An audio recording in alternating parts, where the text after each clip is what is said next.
Nabi Muhammad SAW mengajarkan umatnya untuk selalu berkata baik. Jika tidak mampu, maka lebih baik diam.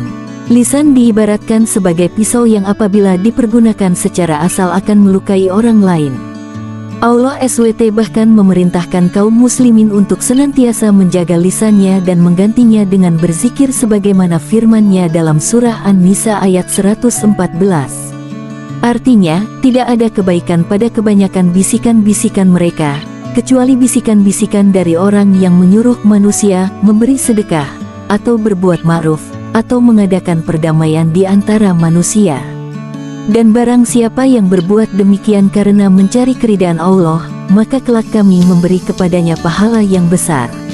Mengutip buku Sejumlah Amalan Penting Penghuni Surga Saat di Dunia oleh Ahmad Abi Al-Musabih, banyak perbuatan yang mulanya dari lisan dan berujung dosa.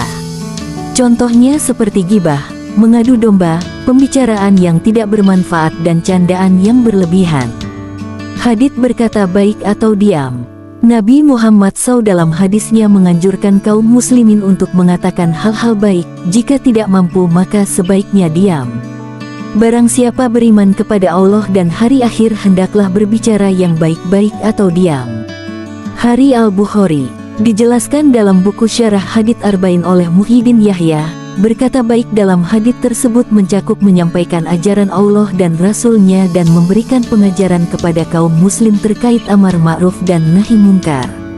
Kaum muslimin dianjurkan untuk mendamaikan saudaranya dan mengatakan kebaikan kepada manusia, tentunya harus didasari dengan ilmu pengetahuan dan agama yang memadai. Syekh Ibnu Daqiq Al-Id mengutip pendapat pengarang kitab Al-Ifsyah mengatakan bahwa kata-kata yang baik lebih baik daripada diam. Sementara itu, berdiam diri lebih baik daripada berkata buruk. Karena Rasul memerintahkan berkata baik lebih dahulu lalu berdiam diri, bunyi keterangan dalam kitab tersebut. Kumpulan hadits berkata baik dan menjaga lisan. Dalam sejumlah hadits disebutkan juga terkait anjuran berkata baik dan menjaga lisan. Berikut beberapa hadisnya yang dinukil dari buku 1100 hadits terpilih susunan Muhammad Faiz Ahmad. 1. Hadits Allah membenci muslim yang berkata tanpa dasar. Sesungguhnya Allah meridai kalian pada 3 perkara dan membenci kalian pada 3 perkara pula. Allah meridai kalian bila menyembah Allah dan tidak mempersekutukannya, berpegang teguh pada tali agama, dan tidak terpecah belah, dan Allah membenci kalian bila kalian suka berkata tanpa dasar, banyak bertanya yang tidak bermanfaat, serta menyia-nyiakan harta. Hari At-Tirmidzi. 2. Hadits menjaga lisan.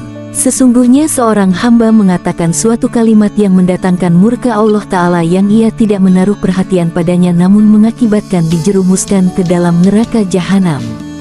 Hari Bukhari. 3. Hadits larangan menceritakan aib sendiri.